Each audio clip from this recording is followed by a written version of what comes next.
Après 10 ans à rendre visite à ma grand-mère chaque dimanche alors que ma sœur l'ignorait, j'ai hérité de sa maison. À la lecture du testament, mon père s'est levé, cède-la à ta sœur. Elle en a plus besoin. J'ai souri et sorti la dernière lettre de ma grand-mère. Je m'appelle Cassandra et à 29 ans, je ne m'attendais pas à me battre avec toute ma famille pour une maison. Pendant 10 ans, j'ai rendu visite à ma grand-mère Eleanor chaque dimanche, alors que ma sœur Amanda ne prenait même pas la peine de le faire. Quand ma grand-mère est décédée et m'a laissé sa maison victorienne, je pensais que tout le monde comprendrait pourquoi. J'avais tort. À la lecture du testament, mon père s'est levé et a dit, cède-la à ta sœur. Elle en a plus besoin que toi. Personne ne s'attendait à ce que j'ai fait ensuite. Avant que je vous dise ce qu'il y avait dans cette lettre que ma grand-mère m'a laissée, laissez un commentaire en me disant d'où vous regardez et abonnez-vous si vous avez déjà eu de la famille qui a essayé de profiter de votre gentillesse. En grandissant, j'ai toujours eu un lien spécial avec ma grand-mère. Grand-mère Eleanor n'était pas seulement de la famille. C'était ma meilleure amie, ma confidente, et la seule personne qui me voyait vraiment pour qui j'étais. Depuis mon enfance, je passais les week-ends dans sa belle maison victorienne, l'aidant à faire des biscuits sablés à la cannelle d'après sa recette secrète, apprenant à m'occuper de son magnifique jardin rempli d'hortensias et de roses, et écoutant les histoires de sa jeunesse à une époque plus simple. Quand j'ai commencé mes études d'infirmière, ces visites du week-end sont devenues notre rituel sacré du dimanche. Chaque semaine, sans faute, j'arrivais chez elle à 11 h du matin. Nous cuisinions le déjeuner ensemble, généralement son fameux rôti en cocotte ou son poulet au quenelle, puis nous passions l'après-midi soit à travailler dans le jardin, soit assises sur sa véranda à boire du thé glacé sucré et à parler de tout et de rien. Pendant les mois d'hiver, nous nous asseyions près de sa cheminée, enveloppés dans les couvertures faites main qu'elle avait confectionnées au fil des ans, et nous lisions des livres ensemble ou regardions de vieux films sur son ancienne télévision. Pendant 10 longues années, je n'ai jamais manqué un dimanche, sauf si j'étais gravement malade. Et même dans ce cas, j'appelais pour prendre de ses nouvelles. Ces dimanches étaient sacrés pour moi. Ils étaient ma stabilité dans un monde autrement chaotique de garde à l'hôpital et de patients exigeants. Grand-mère Eleanor était mon ancre, mon havre de paix. Ma sœur Amanda, en revanche, peinait à appeler notre grand-mère même pour les fêtes. De 3 ans ma cadette, Amanda avait toujours été la préférée de la famille, malgré son manque total de responsabilité ou de considération pour les autres. Là où j'avais travaillé dur pour mes études d'infirmière, Amanda avait abandonné l'université 3 fois, chaque tentative étant entièrement financée par nos parents. Là où j'avais gardé le même emploi à l'hôpital Mémorial pendant 7 ans, Amanda passait de poste dans la vente au détail à des boulots de serveuse et à des plans de marketing multiniveau, ne tenant jamais plus de quelques mois. Je me cherche, déclarait-elle chaque fois que quelqu'un remettait en question ses choix de vie. À 32 ans, sa seule réussite constante était de décevoir constamment tous ceux qui comptaient sur elle. Nos parents encourageaient ce comportement à chaque occasion. Quand Amanda ne pouvait pas payer son loyer, il le payait.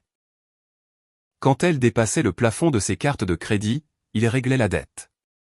Quand elle a eu besoin d'une voiture après avoir détruit la précédente en envoyant des textos, ils lui en ont acheté une neuve. Pendant ce temps, j'ai financé mes études moi-même, acheté ma modeste Honda avec mes propres économies, et loué un petit appartement d'une chambre, propre, à 15 minutes de l'hôpital où je travaillais. Le schéma était toujours le même. Amanda créait le chaos, et tout le monde s'attendait à ce que je sois la plus mature. Quand Amanda a emprunté ma robe de bal et l'a rendue tachée, on m'a dit de laisser tomber. Quand elle a emprunté de l'argent de mon fonds de remise de diplôme, on m'a dit que la famille, c'est fait pour s'entraider. Quand elle est arrivée avec 3 heures de retard à ma remise de diplôme d'infirmière parce qu'elle avait la gueule de bois, je devais comprendre parce que, c'est Amanda, elle est comme ça. Grand-mère Eleanor était la seule à voir clair dans ce jeu. Tu sais, Cassie, m'a-t-elle dit un jour alors que nous plantions des bulbes de tulipes pour le printemps suivant, être la personne fiable est à la fois une bénédiction et une malédiction. Les gens profitent de ceux dont ils savent qu'ils ne les laisseront pas tomber. Elle m'a regardé avec ses yeux bleus pleins de sagesse qui semblaient voir jusqu'au fond de mon âme. Souviens-toi juste que ta valeur ne se mesure pas à ce que tu donnes aux gens qui ne font que prendre. Quand la santé de ma grand-mère a commencé à décliner l'année dernière, il n'a jamais été question de savoir qui allait prendre les choses en main. J'ai pris un congé familial et médical de l'hôpital pour m'occuper d'elle dans ces derniers mois.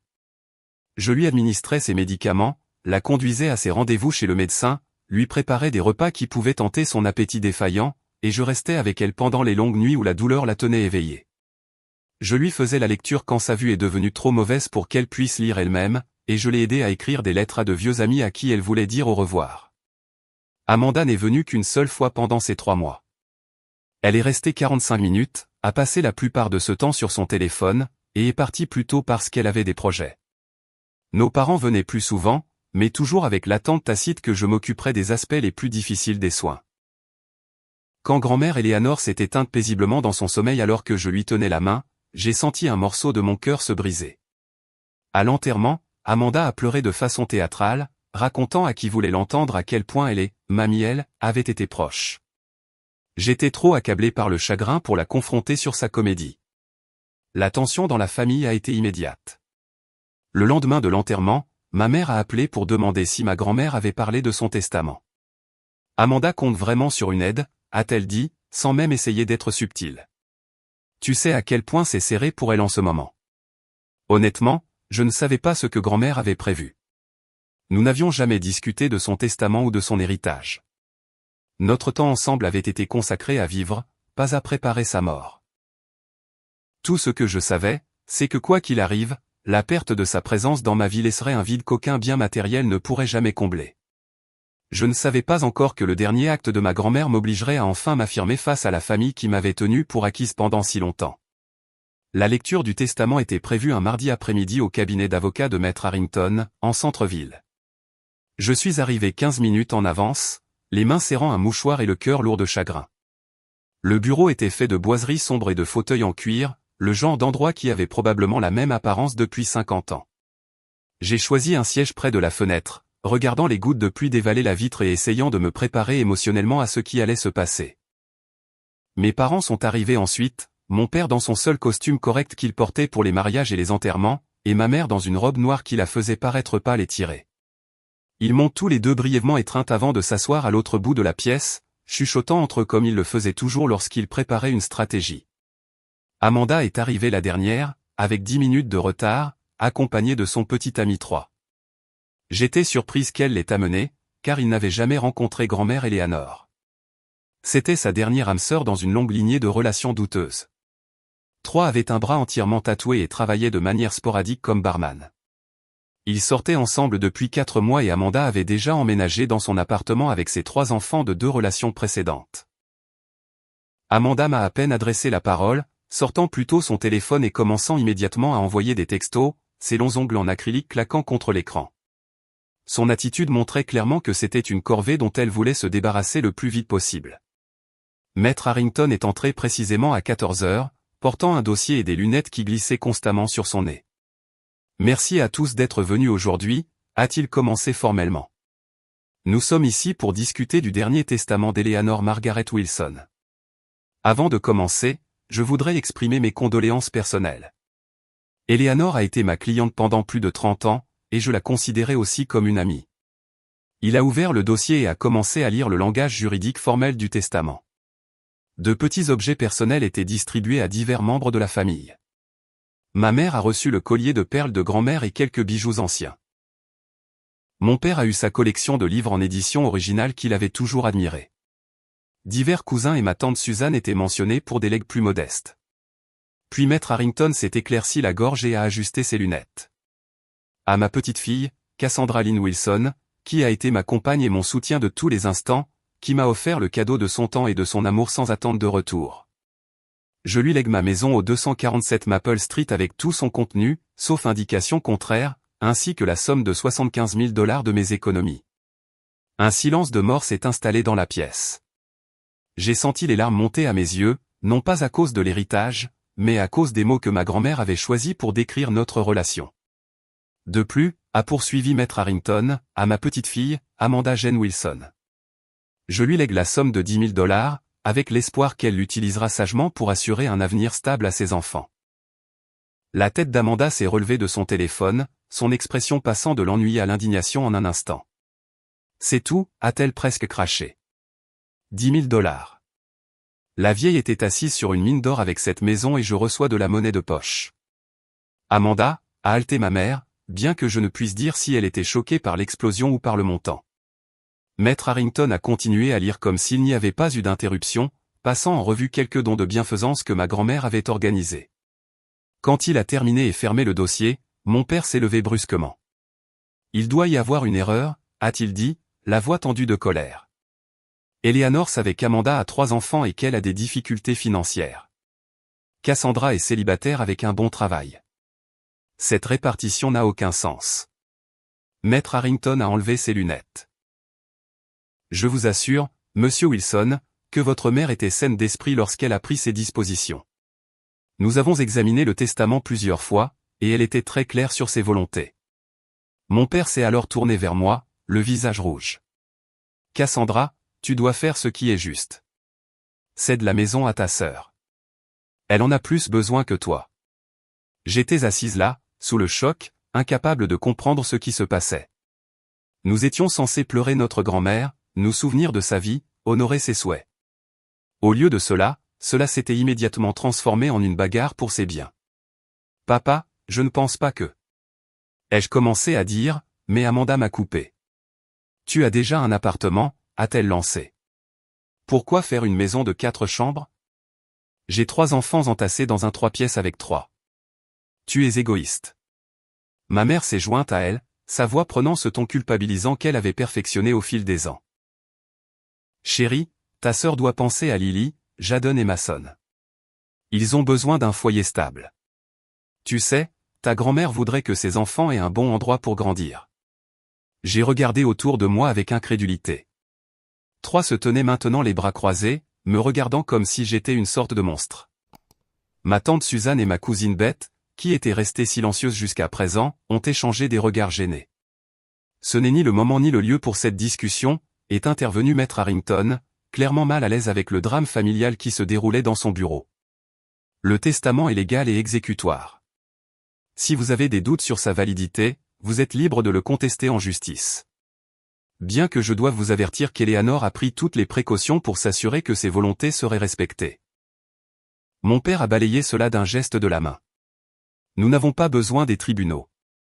Nous sommes une famille. Cassandra sait ce qu'il faut faire. Il m'a fixé d'un regard sévère qui m'a ramené directement à l'enfance, lorsque sa désapprobation était la pire punition imaginable. Ma cousine Beth a soudainement pris la parole. Je pense que nous devrions tous prendre le temps de digérer cela. Ça ne fait qu'une semaine que nous avons perdu tante Eleanor. Peut-être devrions-nous reporter cette discussion. Amanda lui a lancé un regard venimeux. Facile à dire pour toi, quand ce n'est pas toi qui vis au jour le jour avec 3 enfants à nourrir. Alors que la dispute continuait autour de moi, j'avais l'impression d'être sous l'eau. Les sons étaient étouffés, les mouvements ralentis. Ce n'était pas du tout comme ça que je m'attendais à ce que la journée se passe. Une partie de moi voulait se lever et crier que grand-mère Eleanor avait fait ses choix pour une raison, que j'avais été là pour elle quand personne d'autre ne l'était. Mais une autre partie, celle qui voulait plaire à tout le monde et qui avait été conditionnée depuis l'enfance à maintenir la paix à tout prix, était déjà en train de calculer comment s'aider sans me perdre complètement dans le processus. Maître Harrington a mis fin à la réunion lorsqu'il est devenu clair que rien de productif n'en sortirait. Alors que nous sortions de son bureau, ma mère m'a attrapé le bras. « Nous attendons que tu viennes dîner vendredi », a-t-elle dit, sa voix ne laissant aucune place au refus. Nous discuterons des détails du transfert à ce moment-là. J'ai hoché la tête, engourdi, et je les ai regardés partir, Amanda se plaignant déjà bruyamment à 3 de l'injustice de la situation. Je suis resté seul sur le parking, la pluie trempant ma fine veste, me sentant plus isolé que jamais. Les jours qui ont suivi la lecture du testament ont été un flou de guerre psychologique. Mon téléphone vibrait constamment avec des textos et des appels de membres de la famille, chacun ajoutant au poids croissant sur mes épaules. Ma mère appelait chaque matin avant mon service à l'hôpital et chaque soir après mon retour. Ces tactiques alternaient entre tentatives de culpabilisation et exigences colériques. Ta sœur a pleuré jusqu'à s'endormir hier soir, m'a-t-elle informé mercredi. Elle est morte d'inquiétude de savoir où les enfants vont vivre si leur propriétaire augmente le loyer comme prévu. Jeudi, je ne comprends tout simplement pas comment tu peux être si égoïste après tout ce que ton père et moi avons fait pour vous. Vendredi matin, elle était passée à « ta grand-mère aurait honte de ton comportement. Elle t'a mieux élevé que ça. » Celle-là m'a fait mal. Je me suis retrouvé assise dans ma voiture sur le parking de l'hôpital, sanglotant de manière incontrôlable jusqu'à ce qu'une collègue inquiète frappe à ma fenêtre pour voir si j'allais bien. J'ai affiché le faux sourire que je maîtrisais trop bien et je l'ai assuré que tout allait bien, juste une crise d'allergie. L'approche de mon père était plus directe. Il n'a appelé qu'une seule fois, sa voix portant cette autorité sévère qui nous avait toujours fait obéir, Amanda et moi, quand nous étions enfants. Cette famille a toujours pris soin des siens, a-t-il dit sans préambule quand j'ai répondu. Ta mère et moi avons tout sacrifié pour vous donner, à vous les filles, la meilleure vie possible. Maintenant, c'est à ton tour de faire ta part. Amanda a besoin de cette maison, Cassandra. Ce n'est pas une demande. Pendant ce temps, Amanda a lancé une campagne sur les réseaux sociaux qui me retournait l'estomac. Sans me nommer directement, elle publiait des mises à jour larmoyantes sur « les gens égoïstes qui ne se soucient pas de la famille » et sur le fait de devoir « expliquer à mes bébés pourquoi ils n'auront peut-être pas de jardin pour jouer parce que quelqu'un qui vit seul a besoin d'une maison de 4 chambres pour elle toute seule ». Ses amis commentaient avec indignation en sa faveur, beaucoup d'entre eux étant des gens que je connaissais depuis le lycée. Tous ne voyaient que la version soigneusement orchestrée des événements par Amanda. La tactique la plus brutale est survenue jeudi soir, quand je suis rentré chez moi pour trouver Amanda, 3 et les 3 enfants qui attendaient devant la porte de mon appartement. Tati Cassie, a crié Lily, 7 ans, en courant pour me serrer la taille. Malgré tout, j'ai senti mon cœur fondre un peu. Rien de tout cela n'était de la faute des enfants. On s'est dit que tu voudrais peut-être passer un peu de temps avec la nièce et les neveux que tu mets à la rue, a dit Amanda assez fort pour que mes voisins l'entendent, un faux sourire plaqué sur son visage. Je les ai fait entrer, très consciente de la petitesse de mon appartement avec 5 personnes supplémentaires à l'intérieur. Jadon, 5 ans, a immédiatement commencé à toucher à tout, tandis que Mason, 2 ans, s'accrochait à la jambe de 3, l'air incertain. Les enfants, allez explorer l'appartement de Tati Cassie pendant que les adultes discutent, a ordonné Amanda, et les enfants se sont dispersés, Lily se dirigeant directement vers ma chambre. Une fois qu'ils ont été hors de portée de voix, le sourire d'Amanda a disparu. C'est ridicule, Cassie. Regarde cet endroit. C'est parfait pour une personne. Qu'est-ce que tu vas faire avec la grande maison de grand-mère? Tourner en rond toute seule pendant que mes enfants sont entassés dans un appartement moisi aux murs fins comme du papier. Je n'ai même pas encore décidé ce que je vais faire, ai-je protesté faiblement. Tout s'est passé si vite. 3, qui était resté silencieux jusqu'à présent, a pris la parole. Amanda m'a dit que tu as toujours été la préférée en grandissant. Tu as eu toute l'attention, toutes les opportunités. Peut-être qu'il est temps que tu penses à quelqu'un d'autre que toi pour une fois. Je l'ai regardé, sans voix. C'était si loin de la réalité de notre enfance que je ne savais même pas comment répondre. Était-ce vraiment ce qu'Amanda lui avait raconté? Quelle était la négligée? La visite a duré une heure atroce pendant laquelle Jadon a réussi à renverser et à casser un vase en céramique que mes amis de l'école d'infirmière m'avaient offert pour ma remise de diplôme, et Mason a eu une fuite de couches sur mon canapé. Ni Amanda ni 3 n'ont fait le moindre geste pour nettoyer l'un ou l'autre des dégâts. Alors qu'ils partaient, Amanda s'est arrêtée à la porte. Maman et papa nous attendent pour dîner demain soir. Ne sois pas en retard, et peut-être que d'ici là, tu auras retrouvé la raison. La pression ne venait pas seulement de ma famille immédiate. Tante Suzanne a appelé pour, juste prendre des nouvelles, mais a rapidement orienté la conversation sur le fait que, Amanda a toujours eu des difficultés, la pauvre, et que, partager nos bénédictions, c'est ce que font les familles. Oncle Robert m'a envoyé un texto disant que je devais, faire ce qui est juste pour ta sœur parce que les liens du sang sont plus forts que tout. La seule personne qui m'a contacté sans arrière-pensée était ma cousine Beth. Elle a appelé vendredi après-midi alors que je me préparais pour le redouté dîner de famille. « Comment tu tiens le coup ?» a-t-elle demandé, avec une inquiétude sincère dans la voix. « Honnêtement, pas très bien, ai-je admis, soulagé de pouvoir enfin dire la vérité à quelqu'un. »« Je m'en doutais, » a soupiré Beth. « Écoute, je sais que tout le monde te met la pression, mais tu dois savoir que nous ne pensons pas tous que tu devrais abandonner la maison. Grand-mère Eleanor te l'a laissée pour une raison. Tu crois ? Ai-je demandé, embarrassé par le son de ma propre voix, si faible. J'en suis sûr.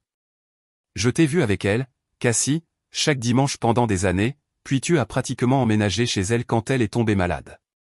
Amanda qui se pointe une fois en 3 mois et qui pleure à l'enterrement comme si elles étaient les meilleures amies du monde.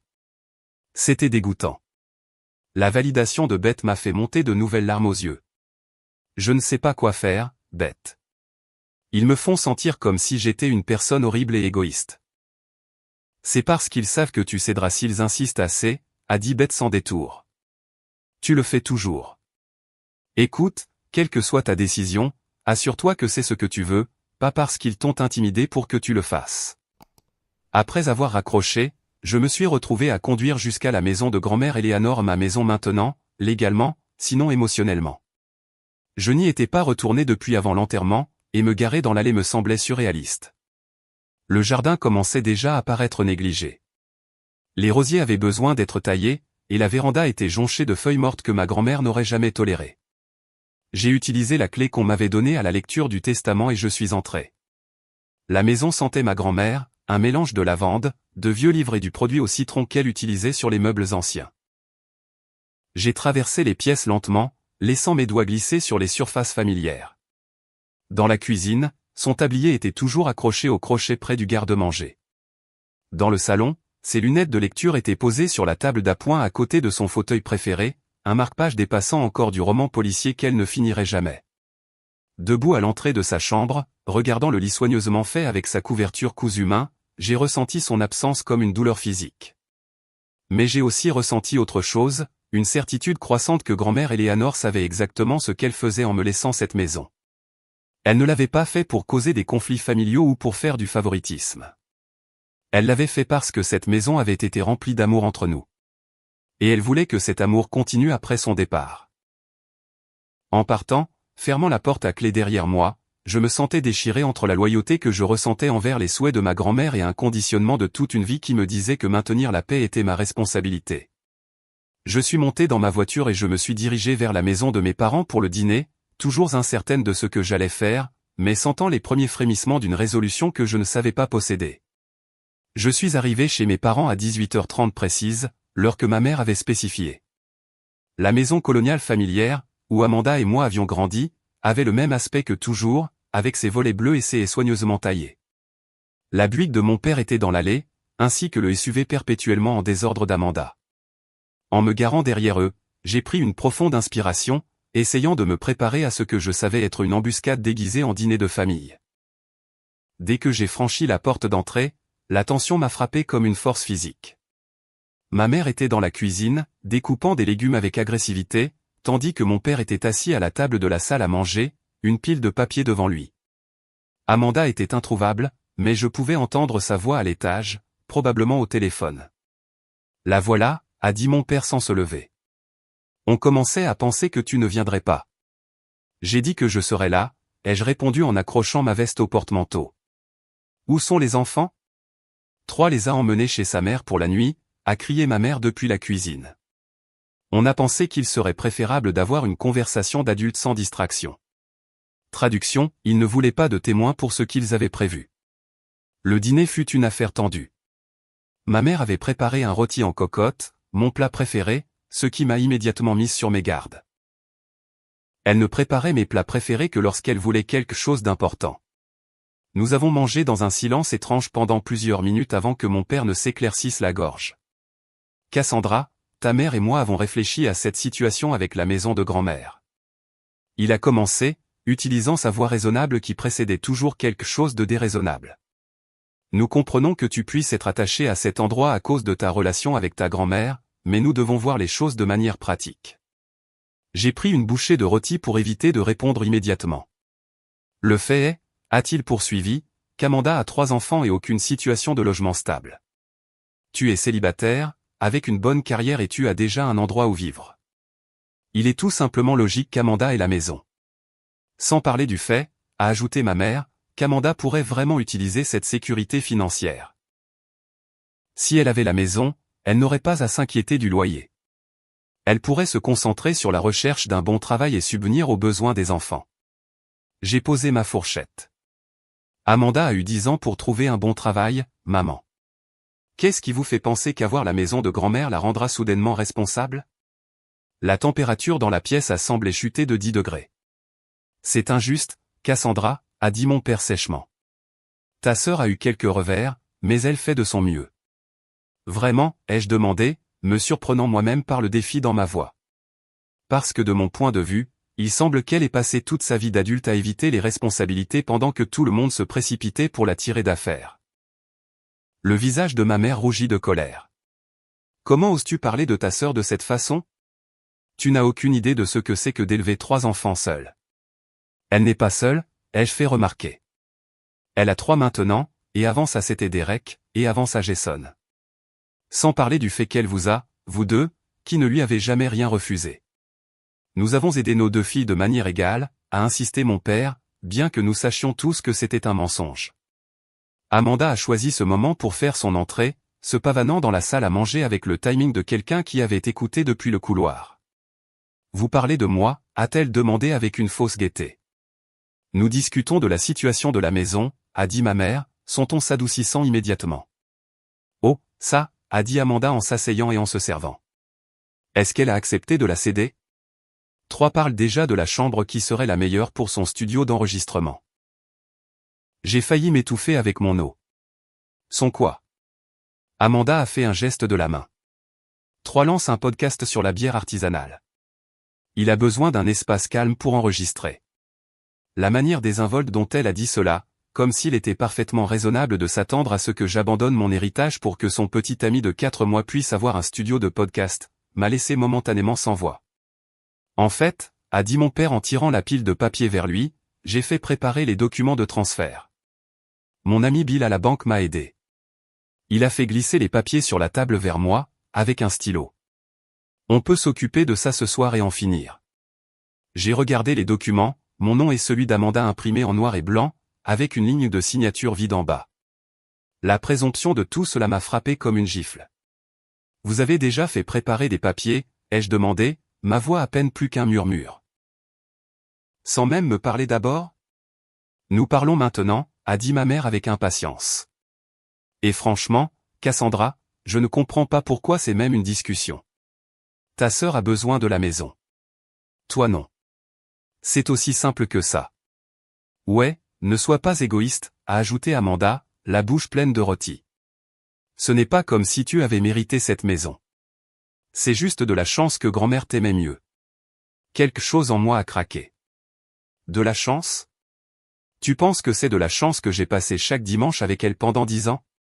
Que j'ai pris un congé de mon travail pour m'occuper d'elle quand elle était mourante? Que j'étais là, lui tenant la main quand elle est partie, alors que tu ne pouvais même pas prendre la peine de venir la voir plus d'une fois? Amanda a levé les yeux au ciel. Ça y est, on a droit au numéro de la martyre. Tu dois toujours être la parfaite, n'est-ce pas, Sainte Cassandra? Si altruiste, si attentionnée. Assez, a interrompu mon père. Ces chamailleries n'aident en rien. Oh, je pense que ça aide beaucoup, ai-je dit, sentant un calme étrange s'installer en moi. Ça m'aide à voir les choses très clairement. Amanda, quand as-tu rendu visite à grand-mère pour la dernière fois avant qu'elle ne tombe malade? Tu t'en souviens seulement? Amanda s'est tortillée, mal à l'aise. J'étais occupé avec les enfants. Elle comprenait. Ce n'est pas ce que j'ai demandé. Quand était-ce la dernière fois? Je ne sais pas. Peut-être à Noël il y a 2 ans. Quelle importance? Ça a de l'importance parce que tu es assise ici à prétendre que tu mérites sa maison alors que tu n'as pas pu lui consacrer 1 heure de visite en des années. Et maintenant, j'apprends que tu as déjà promis à ton petit ami qu'il pouvait transformer une chambre en studio de podcast. Ma mère est intervenue. Cassandra, tu es dramatique. L'important est que la maison reste dans la famille et profite au plus grand nombre. 3 enfants et 2 adultes contre juste toi. Le calcul est simple. En fait, ai-je dit, un souvenir refaisant soudainement surface, Amanda a rendu visite à grand-mère une autre fois que je connais. Environ 6 mois avant qu'elle ne tombe malade. N'est-ce pas, Amanda? Le visage d'Amanda est devenu vide un instant avant que ses yeux ne se rétrécissent. Je ne sais pas de quoi tu parles. Grand-mère m'en a parlé. Elle a dit que tu es passé à l'improviste un mardi. Elle était si excitée de te voir qu'elle a fait tes sablés au citron préférés. Mais il s'est avéré que tu n'étais pas là pour une visite, n'est-ce pas? Tu avais besoin d'argent parce que tu avais de nouveau dépassé le plafond de tes cartes de crédit. C'est un mensonge, a dit Amanda, mais son visage rouge racontait une autre histoire. Grand-mère a proposé de t'aider, ai-je poursuivi, les détails me revenant clairement. Mais elle avait des conditions. Tu devais lui montrer un budget et commencer à rembourser tes dettes de manière responsable. Elle a même proposé de te payer des conseils financiers, mais tu t'es mise en colère et tu es partie sans même manger les sablés au citron qu'elle avait fait. Elle a pleuré en me le racontant. La pièce est devenue silencieuse. Mon père a regardé Amanda avec une question dans les yeux, mais elle a évité son regard. C'est vrai, a-t-il finalement demandé. Elle essayait de me contrôler, a marmonné Amanda. Comme si j'étais une enfant irresponsable. Parce que tu te comportes comme une enfant irresponsable, ai-je dit, la voix s'élevant. Tu te comportes comme une enfant irresponsable depuis le début de ta vie d'adulte, et tout le monde dans cette famille l'a encouragé, y compris moi. Eh bien, c'est terminé. Je me suis levé, repoussant ma chaise. Grand-mère Eleanor m'a laissé cette maison parce qu'elle savait ce qui arriverait si elle la laissait à Amanda. Elle serait hypothéquée jusqu'au cou en moins d'1 an pour payer des dettes ou vendue pour financer un quelconque plan pour devenir riche rapidement qu'elle ou son petit ami aurait inventé. Comment oses-tu, a haleté ma mère. Non, comment osez-vous tous, ai-je répliqué.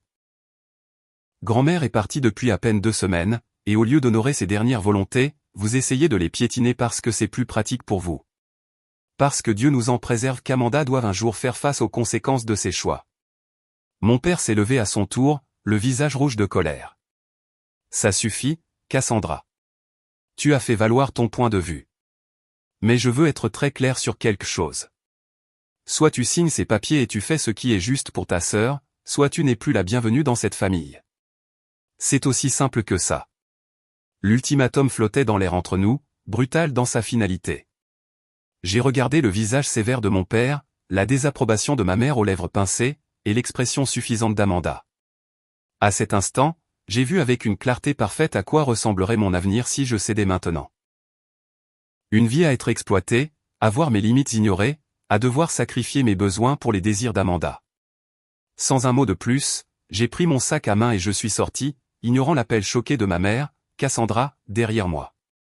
Je suis monté dans ma voiture et j'ai conduit sans destination précise, des larmes coulant sur mon visage alors que je réalisais que je venais peut-être de perdre toute ma famille. J'ai fini dans un petit parc près de mon appartement, assise sur un banc dans le noir, essayant de digérer ce qui venait de se passer. Mon téléphone a vibré à plusieurs reprises avec des appels et des textos de ma mère, que j'ai ignorés. Finalement, un texto de mon père est arrivé, ta mère est très contrariée. Quand tu te seras calmée et que tu seras prête à être raisonnable, appelle-nous. Raisonnable. On attendait toujours de moi que je sois la personne raisonnable, celle qui cède, qui fait des compromis, qui met tout le monde en premier. Quand est-ce que quelqu'un dans ma famille avait-il jamais considéré ce que je voulais ou ce dont j'avais besoin? Je suis restée assise là jusqu'à bien après minuit, l'épuisement émotionnel des 2 dernières semaines me rattrapant enfin. Quand je suis finalement rentré chez moi, je me suis effondré dans mon lit tout habillé et j'ai dormi d'un sommeil profond et sans rêve pour la première fois depuis la mort de ma grand-mère. Je me suis réveillé le lendemain matin avec les yeux gonflés et un étrange sentiment de calme. En préparant mon café, un souvenir m'est revenu à l'esprit. Quelque chose que grand-mère Eleanor m'avait dit lors d'une de nos dernières conversations. Cassie, avait-elle dit, sa voix faible mais ses yeux toujours vifs, j'ai mis quelque chose de côté pour toi. Quand le moment viendra, regarde dans notre livre. Tu sauras quoi faire. Notre livre? Elle voulait dire Orgueil et préjugés, le roman que nous avions lu ensemble d'innombrables fois au fil des ans. J'avais ramené son exemplaire dans mon appartement après sa mort, incapable de me séparer de quelque chose qui contenait tant de souvenirs de notre temps ensemble. Les mains tremblantes, j'ai pris le livre à la couverture rigide usée de ma bibliothèque et j'ai commencé à le feuilleter soigneusement. Au début, je n'ai rien vu d'inhabituel, juste les pages familières avec les notes occasionnelles de grand-mère dans les marges. Puis, en arrivant au chapitre où Elizabeth Bennet refuse la première demande en mariage de Monsieur Darcy, le passage préféré de grand-mère, j'ai trouvé une enveloppe glissée entre les pages. Mon nom était écrit sur le devant de l'élégante écriture de ma grand-mère. À l'intérieur se trouvait une lettre datée de 2 semaines seulement avant sa mort. Les mains tremblantes, j'ai déplié la lettre et j'ai commencé à lire. Ma très chère Cassandra. Si tu lis ceci, c'est que je suis parti et que tu te trouves exactement dans la situation que je craignais. Je connais bien ton père et ta mère, et je connais ta sœur Amanda peut-être mieux qu'elle ne le pense. À l'heure qu'il est, ils t'ont probablement demandé de céder la maison à Amanda, pour la famille. Et tu es déchiré entre honorer mes volontés et maintenir la paix avec les gens que tu aimes. D'abord, je veux que tu saches que la maison est à toi, sans condition ni attente. Ce que tu choisiras d'en faire est entièrement ta décision, et je ne te jugerai pas, Quoi que tu décides. Mais j'espère que tu pardonneras le dernier conseil d'une vieille femme. Tout au long de ta vie, je t'ai vu sacrifier ton propre bonheur et tes besoins pour contenter les autres. Je t'ai vu céder aux exigences d'Amanda depuis que vous étiez toutes les deux de petites filles. Je t'ai vu accepter le favoritisme de tes parents sans te plaindre. Je t'ai vu mettre tes propres rêves en attente pour être là pour des gens qui n'auraient pas fait la même chose pour toi.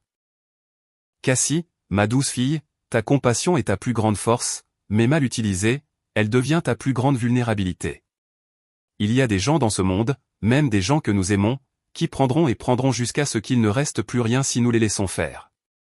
Amanda est venue me voir l'année dernière, non par souci pour mon bien-être, mais parce qu'elle avait besoin d'argent.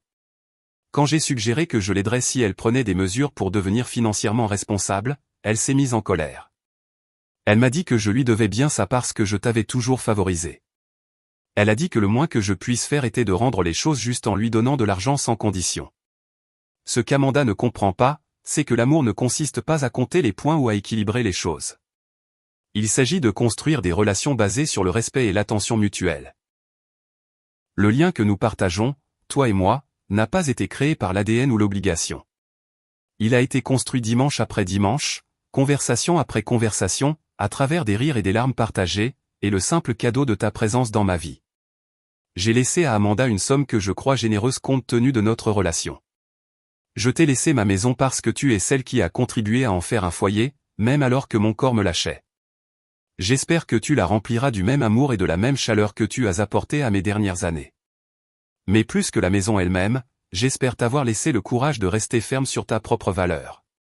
Tu n'existes pas pour résoudre les problèmes d'Amanda ou pour répondre aux attentes de tes parents. Tu existes pour vivre ta propre vie avec joie et détermination.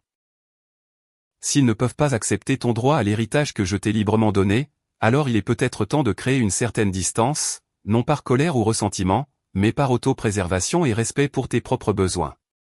Souviens-toi de ce que nous avons lu ensemble dans Austen, je suis seulement résolu à agir de la manière qui, à mon avis, constituera mon bonheur. Il est temps pour toi de constituer ton propre bonheur, ma chérie, même si les autres ne comprennent pas. Je suis si fier de la femme que tu es devenue, et je suis en paix en sachant que ma maison sera entre les mains de quelqu'un qui l'a vraiment aimée, elle et moi, pour toutes les bonnes raisons. Avec tout mon amour. Grand-mère Éléanore. Quand j'ai fini de lire, des larmes coulaient sur mon visage, mais elles étaient différentes des larmes de la nuit précédente. C'étaient des larmes de libération, de reconnaissance, d'une vérité que j'avais toujours su mais que je n'avais jamais eu le courage de reconnaître. Grand-mère Éléanore avait tout vu, ma tendance à céder, Amanda à prendre, mes parents à encourager ce cycle. Et dans son dernier acte d'amour, elle ne m'avait pas seulement donné sa maison, mais aussi la permission de briser le schéma qui avait défini mes relations familiales pendant si longtemps. J'ai lu la lettre 3 fois de plus, chaque lecture renforçant ma résolution. Puis j'ai envoyé un SMS à mes parents et à Amanda, nous devons parler, tous ensemble, demain à 14h à la maison de grand-mère. S'il vous plaît, soyez à l'heure. Ma mère a immédiatement appelé, mais j'ai laissé sonner. Cette conversation devait avoir lieu en personne, et j'avais besoin de temps pour me préparer. J'ai passé le reste de la journée à rassembler des documents, des preuves de mes visites à ma grand-mère, les papiers de mon congé pour m'occuper d'elle, des photos de nos dimanches ensemble au fil des ans. Je n'étais pas sûr d'en avoir besoin, mais les avoir me donnait plus d'assurance. J'ai aussi appelé Maître Harrington et lui ai demandé s'il pouvait m'envoyer toute documentation sur le processus de décision de ma grand-mère concernant le testament.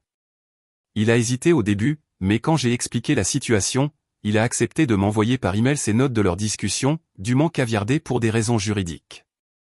Votre grand-mère était très claire sur ses volontés, Cassandra, m'a-t-il dit gentiment. Elle avait anticipé qu'il pourrait y avoir des pressions sur vous pour changer les dispositions, et elle m'a spécifiquement demandé de vous soutenir si cela se produisait. Cette nuit-là, j'ai dormi à la maison de grand-mère, ma maison pour la première fois depuis que j'en avais hérité. Allongé dans la chambre d'amis, je n'étais pas encore prête à dormir dans la chambre de grand-mère, j'ai senti un sentiment de paix s'installer en moi. Cette maison contenait tant de souvenirs, tant d'amour. Je pouvais presque sentir la présence de ma grand-mère m'entourer, me donnant la force pour ce qui allait suivre. Le lendemain, je me suis levé tôt et j'ai passé la matinée à nettoyer. Il y avait quelque chose de thérapeutique à laver les fenêtres et à épousseter les étagères qui avaient commencé à prendre la poussière dans les semaines suivant le décès de ma grand-mère. Vers 13h30, la maison était impeccable. Un vase de fleurs fraîches était posé sur la table basse, et je me sentais aussi prête que je pouvais l'être. Mes parents sont arrivés exactement à 14 heures, ponctuels comme toujours. Amanda avait 15 minutes de retard, 103 cette fois. Je les ai tous invités à s'asseoir dans le salon, la pièce formelle où ma grand-mère recevait ses invités pour les grandes occasions. Merci d'être venu, ai-je commencé, ma voix plus stable que je ne l'aurais cru. Je sais que les choses se sont envenimées au dîner l'autre soir et je m'excuse d'être parti, mais je pense qu'il est important que nous mettions les choses au clair sur cette situation une fois pour toutes. Nous sommes d'accord, a dit mon père, son ton indiquant clairement qu'il s'attendait à ce que cette réunion se termine par ma signature. Les désaccords familiaux doivent être résolus rapidement. J'ai beaucoup réfléchi, ai-je continué, et j'ai pris une décision concernant la maison de grand-mère Eleanor. Amanda s'est penchée en avant, un sourire triomphant se dessinant déjà sur ses lèvres. Je ne la céderai pas à Amanda ou à qui que ce soit d'autre. Je vais garder la maison comme grand-mère l'avait prévu. Le sourire a disparu du visage d'Amanda. Espèce d'égoïste de M. Laisse-moi finir, ai-je interrompu avec une fermeté qui m'a surprise moi-même. Il ne s'agit pas d'être égoïste. Il s'agit de respecter les volontés de grand-mère et de briser un schéma qui n'a été sain pour aucun d'entre nous. J'ai sorti la lettre de ma grand-mère de mon sac. Grand-mère m'a laissé ça. Elle savait exactement ce qui se passerait après son départ, et elle voulait s'assurer que j'aurais la force de m'affirmer. J'ai commencé à lire la lettre à haute voix, ma voix se brisant parfois sur les passages les plus émouvants, mais continuant jusqu'à la fin. Quand j'ai terminé, la pièce était silencieuse. Ma mère fut la première à parler, sa voix tendue de colère. Je n'arrive pas à croire qu'elle ait écrit de telles choses sur sa propre famille. C'est de la manipulation d'outre-tombe. C'est la vérité, maman, ai-je dit doucement. Et je pense qu'au fond de toi, tu le sais. La vérité, c'est que ta sœur a plus besoin de cette maison que toi, a insisté mon père, bien que je puisse voir l'incertitude dans ses yeux pour la première fois. Ce dont Amanda a besoin, ai-je dit prudemment, c'est d'apprendre à se débrouiller seule. Ce dont elle a besoin, c'est que nous arrêtions de résoudre ses problèmes à sa place et que nous commencions à attendre d'elle qu'elle les résolve elle-même. C'est facile à dire pour toi, a lancé Amanda. Tout a toujours été facile pour toi. Je l'ai regardé avec incrédulité. Facile ? Tu penses que mes études d'infirmière tout en travaillant à temps partiel, c'était facile ? Tu penses que garder un emploi pendant 7 ans pendant que tu passais d'une douzaine de plans différents, c'est facile ? Tu penses que regarder grand-mère mourir, c'était facile ? Les filles, s'il vous plaît, est intervenue ma mère. Ça n'aide pas. En fait, je pense que si, ai-je dit. Pour la première fois, nous parlons vraiment de la réalité de notre dynamique familiale au lieu de prétendre que tout va bien pendant que je donne et qu'Amanda prend. Je me suis tourné directement vers Amanda. Je t'aime. Tu es ma sœur. Mais grand-mère avait raison. Il ne s'agit pas de compter les points ou de rendre les choses égales. Il s'agit de respect. Tu n'as pas respecté les volontés de grand-mère, et tu ne m'as pas respecté, ni ma relation avec elle. Alors c'est tout ? A demandé mon père. Tu choisis une maison plutôt que ta famille ? Non, papa. Je choisis d'honorer les volontés de grand-mère et de me valoriser assez pour arrêter d'être le paillasson de tout le monde. Et si vous voyez vraiment ça comme choisir une maison plutôt que la famille, alors peut-être que nous devons réexaminer ce que la famille signifie vraiment pour nous tous. Ma mère a commencé à pleurer, ce qui aurait normalement été mon signal pour reculer, m'excuser, céder. Mais les mots de ma grand-mère résonnaient dans mon esprit, ta compassion est ta plus grande force, mais mal utilisée, elle devient ta plus grande vulnérabilité. Je ne fais pas ça pour blesser qui que ce soit, ai-je dit plus doucement. Mais j'ai besoin que vous compreniez tous que cette décision est définitive. La maison est à moi et je la garde. Amanda s'est levée brusquement, le visage rouge de colère. Très bien, garde ta stupide maison. Mais ne t'attends pas à ce que je fasse comme si tout allait bien entre nous. En ce qui me concerne, tu n'es plus ma sœur. Elle est sortie en trombe, claquant la porte d'entrée derrière elle. Mon père s'est levé plus lentement. Tu fais une erreur, Cassandra. Une famille divisée ne peut tenir. Je ne divise pas la famille, papa. Je refuse simplement d'être la seule à faire des compromis. Il a secoué la tête tristement et a aidé ma mère, toujours en larmes, à se relever. Quand tu retrouveras la raison, tu sais où nous trouver. Après leur départ, je suis resté assise seule dans le salon de ma grand-mère en mon salon, émotionnellement épuisée, mais me sentant plus légère que je ne l'avais été depuis des années. Pour la première fois de ma vie, j'avais tenu bon face à la pleine force de la manipulation de ma famille. Ça faisait mal, oui, mais sous la douleur se cachait un sentiment croissant de fierté et de respect de moi-même que je réalisais avoir manqué depuis bien trop longtemps. Quoi qu'il arrive ensuite, je savais une chose avec certitude, grand-mère Eleanor aurait été fière. 3 semaines se sont écoulées sans un mot de ma famille. Pas d'appel, pas de texto, pas même de publication passive-agressive sur les réseaux sociaux de la part d'Amanda. Le silence était à la fois douloureux et étrangement libérateur. Pour la première fois de ma vie d'adulte, je n'organisais pas mon emploi du temps en fonction des obligations familiales ou ne répondais pas aux appels de crise d'Amanda. J'avais de l'espace pour respirer, pour penser, pour commencer à m'installer dans ma nouvelle maison sans interruption constante. J'ai passé les week-ends à peindre la chambre d'amis en verre sauge, à planter de nouvelles fleurs dans le jardin de ma grand-mère et à déménager progressivement mes affaires de mon appartement. Beth est venue m'aider un samedi, apportant le déjeuner et son soutien moral. « Tu as eu des nouvelles d'eux ?» a-t-elle demandé alors que nous assemblions une nouvelle étagère dans ce qui allait devenir mon bureau. J'ai secoué la tête. Silence radio. Je pense qu'ils attendent que je craque la première. Et tu le feras. J'ai réfléchi sérieusement à la question. Non. Pas cette fois. Ils doivent comprendre que les choses ont changé. Je ne vais pas continuer à jouer le rôle qui m'a été assigné dans le drame familial. Beth a hoché la tête en signe d'approbation. Bien joué. Bien que je doive dire que tante Karen n'arrête pas d'appeler ma mère pour essayer de rallier la famille pour te raisonner. Mais ma mère met un terme à chaque fois. Vraiment? J'étais surprise. Tante Suzanne avait toujours semblé être fermement du côté de mes parents. Vraiment. Elle a dit à maman que grand-mère Eleanor savait exactement ce qu'elle faisait avec son testament et que tout le monde devrait respecter ça. Beth a souri. Je pense que te voir t'affirmer a fait réfléchir certaines personnes à toute la situation. La 4e semaine de silence, j'ai reçu un texto d'Amanda qui disait simplement « On peut parler ?» Juste nous deux. J'ai accepté de la rencontrer dans un café du centre-ville, en terrain neutre, pour ce que je m'attendais à être une autre confrontation. Quand je suis arrivé, Amanda était déjà là, l'air inhabituellement sobre. Ses cheveux habituellement parfaitement coiffés étaient attachés en une simple queue de cheval, et elle portait un maquillage minimal. Elle m'avait commandé un latte à la vanille, mon préféré.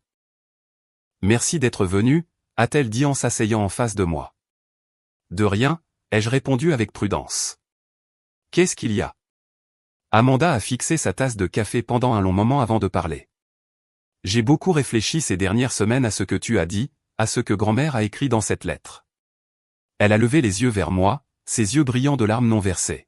« Tu avais raison sur tout. » J'étais si choqué que je n'ai pas pu répondre immédiatement.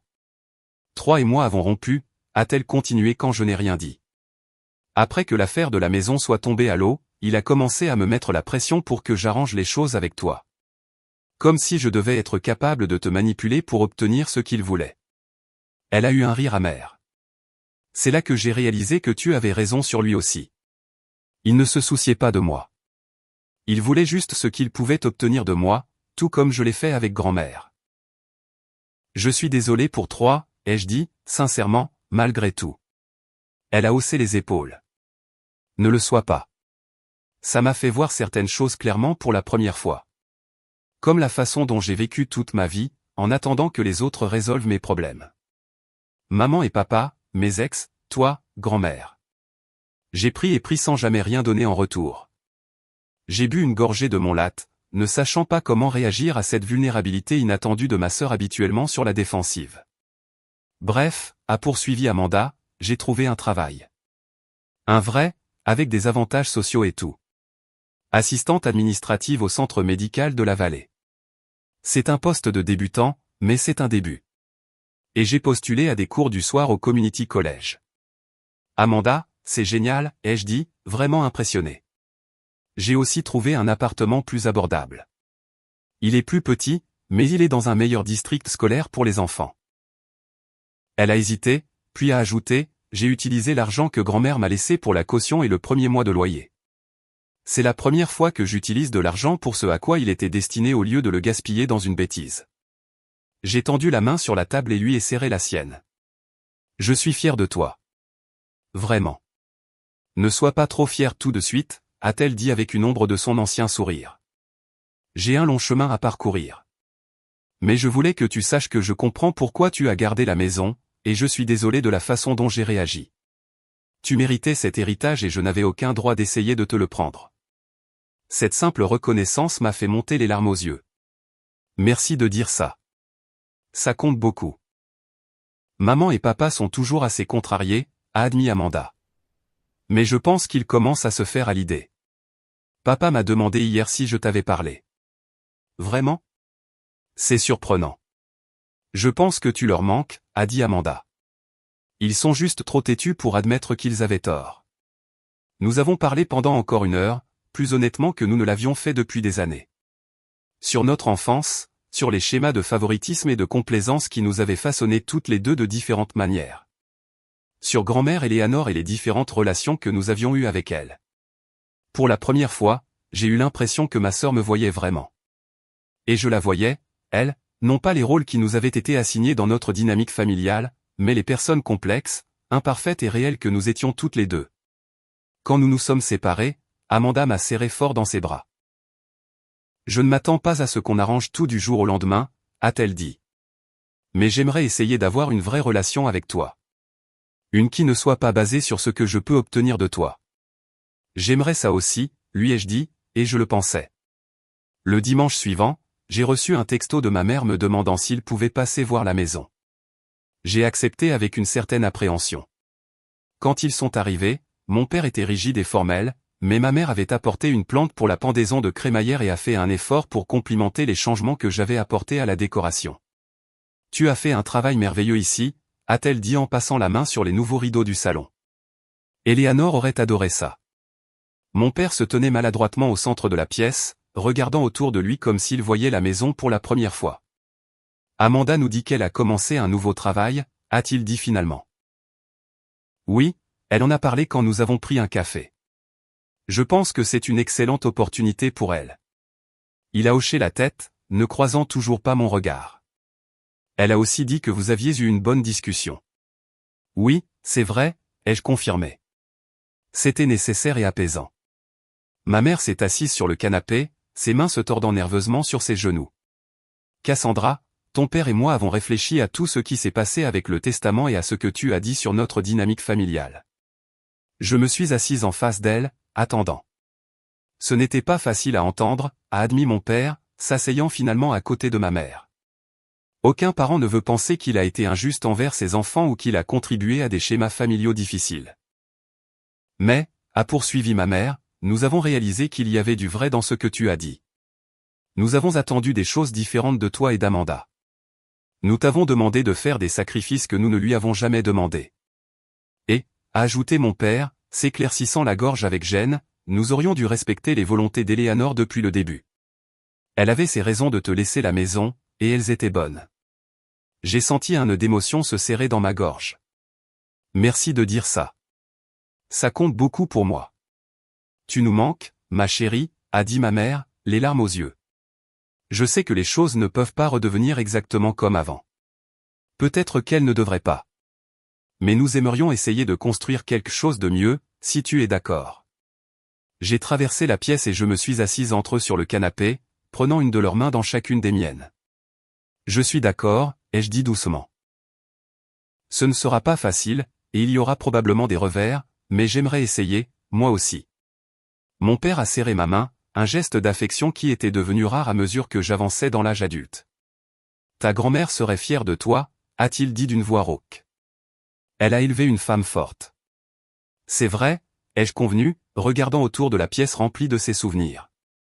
Et je pense qu'elle serait fière de nous tous en ce moment, d'essayer de faire mieux. Alors qu'il partait, ma mère s'est arrêtée à la porte. On s'est dit qu'on pourrait peut-être dîner ici dimanche prochain. Amanda et les enfants aussi. Commencer une nouvelle tradition dans ta nouvelle maison. J'aimerais beaucoup, ai-je dit, surprise de la sincérité de mes paroles. Après leur départ, j'ai parcouru les pièces de ma maison, la sentant vraiment comme la mienne pour la première fois.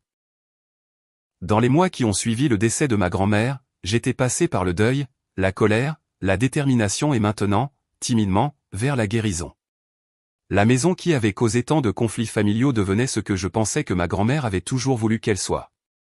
Pas seulement une structure physique à transmettre, mais un endroit où de nouveaux départs étaient possibles, où les vieilles blessures pouvaient commencer à guérir et où l'amour pouvait continuer à grandir de manière nouvelle et plus saine.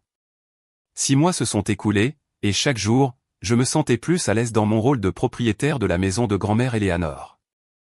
Ce qui semblait autrefois être une responsabilité écrasante ressemblait maintenant à un cadeau précieux.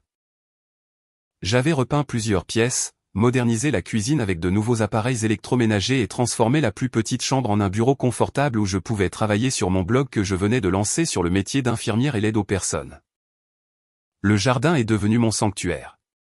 J'ai planté toutes les fleurs préférées de ma grand-mère Hortensia, rose, lilas, mais j'ai aussi ajouté mes propres touches avec un potager et un petit coin de méditation avec un banc en pierre sous le vieux érable. Travailler la terre avec mes mains est devenu thérapeutique, un moyen de traiter mes pensées et mes émotions tout en créant quelque chose de beau. Les premières semaines après la confrontation avec ma famille avaient été difficiles. Malgré notre réconciliation timide, il y a eu des moments gênants et de vieilles habitudes qui ont refait surface. Ma mère tombait parfois dans la culpabilisation, et mon père avait toujours tendance à rejeter mes opinions. Mais contrairement à avant, je signalais maintenant gentiment ses comportements quand ils se produisaient. « Maman, on dirait que tu essaies de me faire sentir coupable de ma décision », disais-je calmement. Ou, « Papa, j'ai bien réfléchi à cela, et j'apprécierais que tu considères mon point de vue. » Ce n'était pas toujours bien reçu, mais lentement, progressivement, les choses ont commencé à changer. Mes parents ont commencé à se reprendre, à reconnaître les schémas qui étaient si ancrés dans notre dynamique familiale. Ils ne réussissaient pas toujours, mais ils essayaient, et cela signifiait tout. Ma relation avec Amanda s'est transformée de la manière la plus spectaculaire. Sans la dynamique compétitive qui nous avait définis pendant si longtemps, nous avons commencé à nous découvrir en tant qu'adultes, en tant que femmes avec nos propres forces et faiblesses, nos rêves et nos peurs. Amanda a gardé son travail au centre médical de la Vallée et a été promue coordinatrice de département après 4 mois. Elle a obtenu un certificat en gestion de bureau médical et parlait d'obtenir éventuellement un diplôme d'associé. Elle est restée célibataire, se concentrant sur ses enfants et sa propre croissance au lieu de se jeter dans une autre relation. Un mardi soir, elle m'a appelé en larmes. « Je viens de rembourser ma première carte de crédit », a-t-elle dit, la voix étranglée par l'émotion. Le solde entier. Je n'ai jamais fait ça de ma vie. Amanda, c'est incroyable, m'exclamai-je, sincèrement fier d'elle. Ce n'est qu'une sur 3, a-t-elle admis. Mais c'est un début. J'ai fait un plan comme grand-mère le voulait et je m'y tiens. J'ai pensé à la lettre de ma grand-mère, à son offre d'aider Amanda si elle prenait des mesures pour devenir financièrement responsable. Grand-mère serait si fière de toi en ce moment, lui ai-je dit. J'aurais aimé l'écouter quand elle était en vie, a dit Amanda doucement. J'ai raté tellement de choses en étant égoïste et à courte vue. On ne peut pas changer le passé, lui ai-je rappelé gentiment. Mais tu honores sa mémoire maintenant en faisant ces changements. Comme je l'avais promis lors de notre réconciliation, je n'ai pas donné la maison à Amanda, mais j'ai trouvé d'autres moyens de soutenir son cheminement vers l'indépendance. Je l'ai aidé à créer un budget, je l'ai mise en contact avec un programme d'éducation financière à la coopérative de crédit local, et je gardais occasionnellement les enfants quand elle avait besoin d'étudier ou de travailler tard. Les enfants sont devenus des visiteurs réguliers chez moi. Lily adorait m'aider dans le jardin, Jadon était fasciné par le vieux train électrique que j'avais trouvé dans le grenier, et le petit Mason trottinait dans le jardin en poursuivant les papillons. J'ai créé un fonds d'études pour chacun d'eux avec une partie de l'argent que ma grand-mère m'avait laissé, quelque chose que je savais qu'elle aurait voulu. Les dîners du dimanche que ma mère avait suggérés sont devenus une tradition. Parfois, nous nous réunissions chez moi, parfois chez mes parents, occasionnellement dans l'appartement d'Amanda quand elle voulait montrer une nouvelle compétence qu'elle avait apprise dans son cours de cuisine. Ces repas n'étaient pas toujours parfaits. De vieilles tensions refaisaient parfois surface, et nous apprenions tous encore à communiquer de manière plus saine. Mais ils étaient authentiques d'une manière que nos interactions familiales n'avaient jamais été auparavant. 3 changements particulièrement significatifs se sont produits pendant cette période de guérison. Le premier a été une bourse que j'ai établie au nom de grand-mère Eleanor au Community College local, spécifiquement pour les parents célibataires reprenant leurs études. La première bénéficiaire était une mère de 2 enfants de 35 ans qui étudiait pour devenir hygiéniste dentaire après avoir quitté une relation abusive. L'héritage de votre grand-mère va changer des vies. m'a dit l'administrateur du collège lors de la cérémonie de remise de la bourse. C'est un bel hommage à sa mémoire. Le deuxième changement a été ma décision d'organiser une petite réunion pour ce qui aurait été le 85e anniversaire de ma grand-mère. Nous avons planté un magnolia dans le jardin, son arbre à fleurs préféré, et chaque membre de la famille a partagé un souvenir d'elle. Même Amanda avait des histoires à raconter, des souvenirs de son enfance avant qu'elle ne devienne si égocentrique. Vous vous souvenez comment elle gardait toujours des bonbons au caramel dans son sac à main, s'est souvenue Amanda, souriant à travers les larmes. Et elle nous les glissait pendant la messe quand maman ne regardait pas. Ces souvenirs partagés nous ont tous aidés à nous reconnecter, non seulement les uns avec les autres, mais aussi avec la femme qui nous avait réunis même après son départ. Le troisième et peut-être le plus significatif des changements était en moi. En vivant dans la maison de ma grand-mère, entouré de rappels de sa sagesse et de son amour, j'ai progressivement appris à fixer et à maintenir des limites saines sans culpabilité. Je suis devenu plus sélectif sur quand et comment j'aidais les autres, m'assurant que mon aide renforce leur autonomie au lieu de les rendre dépendants. J'ai recommencé à sortir avec des hommes après des années à mettre ma vie personnelle en veilleuse, rencontrant un pédiatre gentil nommé David, qui appréciait mon indépendance et ma force. Plus important encore, j'ai développé une compréhension plus profonde de ce que signifie vraiment la famille. Il ne s'agit pas de loyauté aveugle ou de sacrifice sans fin. Il ne s'agit pas de compter les points ou de répondre à des attentes arbitraires. La vraie famille, c'est soutenir la croissance de chacun, respecter les limites des autres, et s'aimer assez pour être honnête, même quand c'est difficile. Un soir, alors que j'étais assise sur la balançoire du porche qui avait été l'endroit préféré de ma grand-mère, regardant le coucher de soleil peindre le ciel de nuances de rose et d'or, j'ai senti un profond sentiment de paix m'envahir. Le voyage n'avait pas été facile. Il y avait eu des larmes et de la colère, des relations brisées et des vérités douloureuses. Mais à travers tout cela, le dernier cadeau de grand-mère Eleanor n'avait pas été la maison elle-même, mais le courage de me valoriser assez pour rester ferme dans mes convictions. Merci, grand-mère, ai-je murmuré à la douce brise du soir. Pour tout. Alors que les premières étoiles apparaissaient dans le ciel qui s'assombrissait, j'ai pensé que les héritages les plus précieux de la vie ne sont pas toujours des biens matériels. Parfois, ce sont les leçons que nous apprenons de ceux qui nous aiment le plus. Parfois, c'est la force que nous découvrons en nous-mêmes face à des choix difficiles. Et parfois, c'est la sagesse de savoir que le véritable amour pour les autres et pour soi-même exige à la fois compassion et limite. Grand-mère Eleanor l'avait su depuis le début. Dans son dernier acte d'amour, elle m'avait donné non seulement une maison, mais un foyer en moi-même que personne ne pourrait jamais m'enlever. Avez-vous déjà eu à affronter la pression familiale pour faire ce que vous saviez être juste? J'adorerais lire vos histoires dans les commentaires ci-dessous. Et si cette histoire a résonné en vous, n'hésitez pas à liker, vous abonner et la partager avec quelqu'un qui aurait peut-être besoin d'entendre qu'il est acceptable de fixer des limites avec sa famille. Merci d'avoir écouté mon parcours. Et souvenez-vous, parfois, le plus grand acte d'amour est d'avoir le courage d'honorer sa propre valeur.